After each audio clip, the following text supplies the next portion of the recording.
ನಮಸ್ತೆ ಪ್ರಿಯ ಸದಸ್ಯರಿಗೆಲ್ಲ. ಇವತ್ತು ಬಹಳ ವಿಶೇಷವಾಗಿ ಮಾರ್ಚ್ ತಿಂಗಳು 12 ರಾಶಿಗಳವರ ಭವಿಷ್ಯ ಏನಿರುತ್ತೆ ಅದರ ಬಗ್ಗೆ ಟಿಪ್ಪಣಿ ಮಾಡಲಿಕ್ಕೆ ಪ್ರಯತ್ನ ಮಾಡ್ತೇನೆ. ಇದುವರೆಗೆ ಮೇಷ, ವೃಷಭ, ಮಿಥುನ, ಕರ್ಕಾಟಕ, ಸಿಂಹ, ಕನ್ಯಾ, ತುಲಾ, ವೃಶ್ಚಿಕ ಈ 8 ರಾಶಿಗಳ ಭವಿಷ್ಯವನ್ನು ಆಲ್ರೆಡಿ ನಾನು ವಿಡಿಯೋ ಮಾಡಿ ಯೂಟ್ಯೂಬ್ ಅಲ್ಲಿ ಹಾಕಿದ್ದೇನೆ. ನನ್ನ ಚಾನಲ್ ಅಲ್ಲಿ ಖಂಡಿತ ಹೋಗಿ ನೋಡ್ಕೊಳ್ಬಹುದು.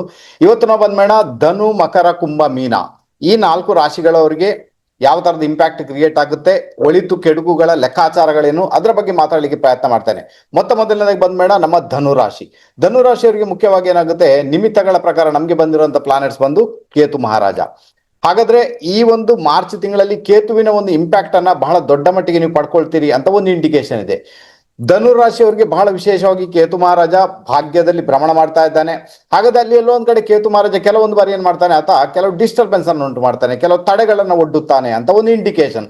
ಹಾಗಾದ್ರೆ ಇಲ್ಲಿ ಮುಖ್ಯವಾಗಿ ಏನಾಗುತ್ತೆ, ನಿಮ್ಗೆ 9ನೇ ಮನೆ ಅದು ತಂದೆಗೆ ಸಂಬಂಧಪಟ್ಟದ್ದು. ಹಾಗಾದ್ರೆ ಎಲ್ಲೊಂದು ತಂದೆಯ ಆರೋಗ್ಯದ ವಿಚಾರದಲ್ಲಿ ವ್ಯತ್ಯಾಸಗಳನ್ನ ನೀವು ನೋಡ್ಬೇಕಾದಂತ ಅನಿವಾರ್ಯತೆ ಉಂಟು. ಹೈಯರ್ ಎಜುಕೇಶನ್ ಮಾಡುವವರಿಗೆ ತಡೆ ಬೀಳುವಂತ ಸಾಧ್ಯತೆ ಉಂಟು. ವಿದೇಶ ಪ್ರಯಾಣ ಮಾಡುವವರಿಗೂ ಆಲ್ಮೋಸ್ಟ್ ತಡೆ ಬೀಳುವಂತ ಸಾಧ್ಯತೆ ಉಂಟು. ಈಗ ಹೇಗೂ ಕೂಡ ಅಲ್ಲಿ ಯುದ್ಧ ನಡೀತಿದೆ, ಅದು ಪ್ರಾಬ್ಲಮ್ ಕೂಡ ಆಗುತ್ತೆ, ಅದೊಂದು ವಿಷಯ ಬೇರೆ. ಆದ್ರೂ ಕೂಡ ಯಾವುದೋ ಒಂದು ವಿಚಾರನ ಇಟ್ಕೊಂಡು ತಡೆ ಬೀಳುವಂತ ಸಾಧ್ಯತೆಗಳನ್ನ ತಳ್ಳಿ ಹಾಕುವಂತಿಲ್ಲ. ಇದರ ಬಗ್ಗೆ ಜಾಗ್ರತೆ ಮಾಡ್ಬೇಕು. ಇದು ಟೆಂಪರರಿ ಆಗಿರುತ್ತೆ, ಚಿಂತೆ ಮಾಡುವಂತ ಅಗತ್ಯ ಇಲ್ಲ. ಮುಂದಿನ ತಿಂಗಳು ವಿಷಯ ಬೇರೆನೇ ಇರುತ್ತೆ. ಓಕೆ, ಬಟ್ ಇದು ಪ್ರಿಕಾಷನ್ ತಗೊಳ್ಳಿಕ್ಕೆ ನಿಮ್ಗೆ ಬೇಕಾಗುತ್ತೆ. ಯಾಕಂದ್ರೆ ನೀವೇನಾದ್ರೂ ವಿದೇಶ ಪ್ರಯಾಣಕ್ಕೆ ಪ್ರಯತ್ನ ಮಾಡ್ತಾ ಇದ್ದೀರಾ, ಅಥವಾ ನೀವು ಹೈಯರ್ ಎಜುಕೇಶನ್ಗೆ ಪ್ರಯತ್ನ ಮಾಡ್ತೀರಾ, ಮೇ ಬಿ ಅಥವಾ ಮದುವೆ ಮಾತುಕತೆಗಳಿಗೆ ಸಂಬಂಧಪಟ್ಟಂತೆ ಪ್ರಯತ್ನ ಮಾಡ್ತಾ ಇದ್ದೀರಾ, ಒಡ ಹುಟ್ಟಿದವರ ಮದುವೆಗೆ ಸಂಬಂಧಪಟ್ಟ ಪ್ರಯತ್ನ ಅಲ್ಲೆಲ್ಲ ಒಂದು ಕಡೆ ತಡೆಯನ್ನ ನೋಡ್ಬೇಕಾದಂತಹ ಅನಿವಾರ್ಯತೆ ಉಂಟು. ಪರಿಹಾರ ಕೂಡ ಹೇಳಿಕೊಡ್ತೇನೆ, ಚಿಂತೆ ಮಾಡುವಂತ ಅಗತ್ಯ ಇಲ್ಲ. ಓಕೆ, ಅರ್ಥ ಮಾಡ್ಕೊಳ್ಬೇಕು ಇದನ್ನ.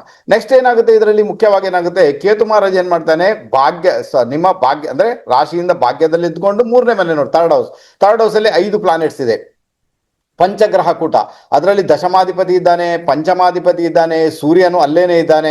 ಹಾಗಾದ್ರೆ ಇಲ್ಲಿ ಏನಾಗುತ್ತೆ ಅಂದ್ರೆ ನಿಮ್ಮ ಭಾಗ್ಯಾಧಿಪತಿ ಸೂರ್ಯ ಕೂಡ ಅಲ್ಲೇ ಇದ್ದಾನೆ. ಹಾಗಾದ್ರೆ ಯಾರಿಗೆಲ್ಲ ಕಾರ್ಯಕ್ಷೇತ್ರದಲ್ಲಿ ಸ್ಟೇಟಸ್ ಬೇಕು, ಸರ್ ನಂಗೆ ಇಷ್ಟವರೆಗೆ ನನ್ನ ಕೆಲಸದಲ್ಲಿ ಯಾರು ಕೂಡ ನನ್ನನ್ನು ಪರಿಗಣಿಸಿಲ್ಲ, ತೊಂದರೆ ಆಗಿದೆ, ಯಾರಿಗೂ ನಾನಂದ್ರೆ ಏನು ಗೊತ್ತೇ ಇಲ್ಲ, ನನ್ನ ಕೆಲಸ ನಾನು ಮಾಡ್ತೇನೆ ಅಂತವ್ರಿಗೆಲ್ಲ ಒಂದು ಒಳ್ಳೆ ಸ್ಟೇಟಸ್ ಅನ್ನ ಕ್ರಿಯೇಟ್ ಮಾಡಿಸ್ಕೊಳ್ಳುವಂತಹ ಒಂದು ಯೋಗ ಭಾಗ್ಯ. ಏನು ಪ್ರಮೋಷನ್ ಬೇಕು ನನಗೆ, ಅಥವಾ ಒಂದು ಕಡೆ ಟ್ರಾನ್ಸ್ಫರ್ ಬೇಕು ನನಗೆ ಅಂದಾಗ ಕೂಡ ನೀವು ಕಾರ್ಯಕ್ಷೇತ್ರಕ್ಕೆ ಸಂಬಂಧಪಟ್ಟ ಧನುರಾಶಿಯವರು ತುಂಬಾ ಚೆನ್ನಾಗಿ ಹೋಗುವಂತ ಯೋಗ ಭಾಗ್ಯ ಆಲ್ರೆಡಿ ಕ್ರಿಯೇಟ್ ಆಗಿರುವಂತದ್ದು. ಖಂಡಿತ ಅದಕ್ಕೆ ಬೇಕಾಗಿ ಪ್ರಯತ್ನ ಮಾಡಬಹುದು. ಇನ್ನು ಮನೆಯಿಂದ ದೂರ ಹೋಗುವಂಥದ್ದು, ಟ್ರಾವೆಲಿಂಗ್ ಮಾಡುವಂಥದ್ದು ಕೂಡ ನಿಮ್ಮ ಪಾಲಿಗೆ ಇದೆ. ಅದರ ಜೊತೆಗೆ ಯಾರೆಲ್ಲ ಈ ಜಮೀನ್ದಾರರು ಇರ್ತಾರೆ ಅಲ್ವಾ, ಜಮೀನ್ದಾರರು ಇರ್ತಾರೆ, ಅಡಿಕೆ ತೋಟ ಇಟ್ಕೊಂಡಿದ್ದಾರೆ, ತೆಂಗಿನ ತೋಟ ಇಟ್ಕೊಂಡಿದ್ದಾರೆ, ತೋಟದಲ್ಲಿ ಆ ಬೆಳೆಗಳನ್ನ ಬೆಳೆದು ಅದನ್ನ ಮಾರಾಟ ಮಾಡ್ತಾರೆ, ಅದರಲ್ಲಿ ಬಿಸ್ನೆಸ್ ಮಾಡ್ತಾರೆ, ಮಂಡಿ ಇಟ್ಕೊಂಡು ಅದ್ರಲ್ಲಿ ಬಿಸ್ನೆಸ್ ಮಾಡ್ತಾರೆ, ಅವ್ರಿಗೆಲ್ಲ ತುಂಬಾ ಫೇವರಬಲ್ ಪೀರಿಯಡ್ ಅಂತ ಹೇಳ್ತೇನೆ ನಮ್ಮ ಧನುರಾಶಿಯವರಿಗೆ. ಇದನ್ನ ಅರ್ಥ ಮಾಡ್ಕೊಳ್ಬೇಕು. ಅವ್ರಿಗೆ ತುಂಬಾ ಫೇವರಬಲ್ ಪೀರಿಯಡ್, ಎಲ್ಲ ಇಳುವರಿ ಚೆನ್ನಾಗಿರ್ತದೆ, ಒಳ್ಳೆ ಬೆಲೆ ಕೂಡ ಬರುತ್ತೆ, ಅವರು ಎಲ್ಲಾ ರೀತಿಯಲ್ಲಿ ಗೆದ್ದು ಬಿಡ್ತಾರೆ ನಮ್ಮ ಧನುರಾಶಿ. ಅದರಲ್ಲಿ ಯಾವುದೇ ರೀತಿ ಸಮಸ್ಯೆಗಳು ಕೂಡ ಡೆಫಿನೆಟ್ ಆಗಿ ಇಲ್ವೇ ಇಲ್ಲ. ಆದಾಗ್ಯೂ ಕೂಡ ನಿಮ್ಗೆ ಮನೆ ಚೇಂಜ್ ಮಾಡಬೇಕು, ಮನೆ ಒಂದು ಕಡೆಯಿಂದ ಮತ್ತೊಂದು ಬದಲಾವಣೆ ಮಾಡಬೇಕು ಅಂದಾಗ ಕೂಡ ಅದಕ್ಕೂ ಒಂದು ಒಳ್ಳೆ ಪೀರಿಯಡ್ ಬಂದು ನಿಂತರೆ ಖಂಡಿತ ಅದಕ್ಕೆ ಬೇಕಾ ಕೂಡ ನೀವು ಪ್ರಯತ್ನ ಮಾಡಿದ್ರೆ ಮೇ ಬಿ ನಿಮ್ಮ ಮನೆ ಕೂಡ ಚೇಂಜ್ ಆಗುವಂತ ಯೋಗ ಭಾಗ್ಯ ಕ್ರಿಯೇಟ್ ಆಗುತ್ತೆ. ಇನ್ನೇನಾಗುತ್ತೆ, ನಿಮ್ಮ 4ನೇ ಮನೆಯಲ್ಲಿ ಮೀನ ರಾಶಿಯಲ್ಲಿ ಶನಿ ಮಹಾರಾಜ ಭ್ರಮಣ ಮಾಡ್ತಾನೆ. ಶನಿ ಮಹಾರಾಜ ಯಾರು, ನಿಮ್ಗೆ ತೃತೀಯಾಧಿಪತಿ ಮತ್ತೆ ಧನಾಧಿಪತಿ, 4th ಹೌಸ್ ಅಲ್ಲಿ ಇದ್ದಾನೆ. ಇದರ ಅರ್ಥ ಏನು ಅಂದ್ರೆ ಎಲ್ಲೊಂದ್ ಕಡೆ ದುಡ್ಡನ್ನ ಭೂಮಿ ವಿಚಾರಕ್ಕೆ ಇನ್ವೆಸ್ಟ್ ಮಾಡುವಂಥದ್ದು, ಭೂಮಿಗೆ ಮನೆಗೆ ಇನ್ವೆಸ್ಟ್ ಮಾಡುವಂಥದ್ದು, ಗಾಡಿ ತಗೊಳ್ಳಿಕ್ಕೆ ಇನ್ವೆಸ್ಟ್ ಮಾಡುವಂತ ಯೋಗ ಭಾಗ್ಯ ಕೂಡ ಆಲ್ರೆಡಿ ಕ್ರಿಯೇಟ್ ಆಗಿದೆ. ಅದಕ್ಕೆ ಬೇಕಾ ಕೂಡ ನೀವು ಪ್ರಯತ್ನ ಮಾಡಬಹುದು. 7th ಹೌಸ್ ಅಲ್ಲಿ ಗುರು ಇರುವುದರಿಂದ 7th ಹೌಸ್ ಅನ್ನ ಗುರು ಮಹಾರಾಜ ಎಕ್ಸ್ಪ್ಯಾಂಡ್ ಮಾಡ್ತಾ ಇರುವುದರಿಂದ ಅಲ್ಲಿ ಏನಾಗುತ್ತೆ, ಮದುವೆ ವಿಚಾರದಲ್ಲಿ ಏನಾದ್ರೂ ಹೋಗ್ಬೇಕು, ಮದುವೆ ವಿಚಾರ ಮಾತುಕತೆ ಆಗ್ಬೇಕು ಅಂದ್ರೂ ಕೂಡ ಒಂದು ಒಳ್ಳೆ ರಿಸಲ್ಟ್ ಅನ್ನು ಅನುಭವಿಸುವಂತ ಯೋಗ ಅಲ್ಲಿ ಕೂಡ ನಿಮ್ಮ ಪಾಲಿಗೆ 100% ಇದ್ದೇ ಇದೆ. ಅದೇ ಗುರು ಮಹಾರಾಜ ನಿಮ್ಮ ರಾಶಿಯನ್ನ ಅಂದ್ರೆ ನಿಮ್ಮ ಧನುರಾಶಿಯನ್ನು ನೋಡುವುದರಿಂದ ನಿಮ್ಗೆ ಬರ್ತಕ್ಕಂಥ ಒಂದಷ್ಟು ತೊಂದರೆಗಳಿಂದ, ಒಂದಷ್ಟು ವಿಷಮ ಪರಿಸ್ಥಿತಿಯಿಂದ ಆತ ನಿಮ್ಮನ್ನ ಹೊರಗಡೆ ಹಾಕ್ತಾನೆ ಅಥವಾ ನಿಮ್ಮನ್ನ ಅಲ್ಲಿಂದ ಪಾರುಗೊಳಿಸ್ತಾನೆ ಅಂತ ಮತ್ತೊಂದು ಇಂಡಿಕೇಶನ್ ಇದೆ. ಓವರ್ ಆಲ್ ನೋಡ್ಲಿಕ್ಕೆ ಹೋದ್ರೆ ಒಳ್ಳೆ ಪೀರಿಯಡ್, ಸಮಸ್ಯೆ ಅಂತೂ ಖಂಡಿತ ಅಲ್ಲ. ಬಟ್ ಕೇತು ಮಹಾರಾಜನ ಇಂಪ್ಯಾಕ್ಟ್ ಇರುವುದರಿಂದ ಅವಸರದ ನಿರ್ಣಯಗಳು ಸಲ್ಲ, ಅದರ ಜೊತೆಗೆ ಕೋಪ ಯಾವುದು ಕೂಡ ಬೇಕಾಗಿಲ್ಲ, ಆನಂತರ ಯಾರನ್ನು ನಂಬಿ ಕೂಡ ಹೋಗುವಂತಿಲ್ಲ.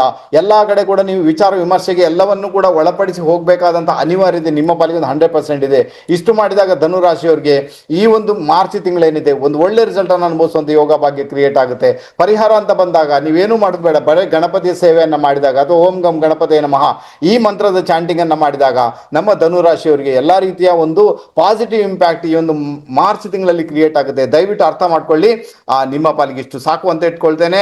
ತುಂಬಾ ಒಳ್ಳೆ ರಿಸಲ್ಟ್ ಬರುತ್ತೆ, ಚಿಂತೆ ಮಾಡುವಂತಾಗತ್ತೆ ನನ್ನ ಲೆಕ್ಕದಲ್ಲಂತೂ ಖಂಡಿತ ಇಲ್ವೇ ಇಲ್ಲ. ನೆಕ್ಸ್ಟ್ ಬಂದ್ಬೇಡ ನಮ್ಮ ಮಕರ ರಾಶಿ.